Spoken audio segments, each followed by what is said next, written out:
Komandan tentara ini menggigit apel, lalu tahanan ini malah mengeluarkan granat dan juga ikut menggigit layaknya apel dengan santai. Melihat si tahanan tersenyum tanpa rasa takut, membuat petugas marah dan memukul perutnya dengan keras. Petugas mengira pukulan itu akan membuat tahanan patuh, tapi bukannya menyerah. Tahanan itu justru malah ingin muntah, lalu menarik pita panjang dari mulutnya dengan logam kekaisaran Jerman di ujungnya. Wajah sang komandan langsung berubah serius dan dengan marah bertanya apa maksud semua ini. Tiba-tiba suara alarm jam mengejutkan semua orang. Seorang tentara berusaha mencari jam tersebut dan kaget saat tahu bahwa jam miliknya ternyata ada di tangan tahanan. Tentara itu bingung bagaimana jamnya bisa ada pada si tahanan. Ia mengangkat tangan hendak memukulnya, tapi ternyata jam itu secara ajaib sudah menempel di sakunya. Semua tentara pun menurunkan kewaspadaan mereka dan mulai tertawa, menganggap tahanan itu seperti badut dan mengejeknya. Mereka tidak tahu bahwa semua ini adalah bagian dari rencana besar tahanan itu. Menyadari suasana yang santai, tahanan terus bertingkah konyol dan makin menjadi. Tiba-tiba dia mencoba kabur. Sang komandan langsung memerintahkan bawahannya untuk mengejarnya. Saat mereka sampai di pintu, mereka melihat tahanan berlari sambil membawa tong kayu. Tentara kembali santai dan tertawa sambil mengejar.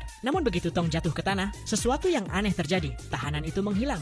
Tentara panik dan mencari kemana-mana, tapi tidak bisa menemukannya. Lalu terdengar suara kucing mengeong.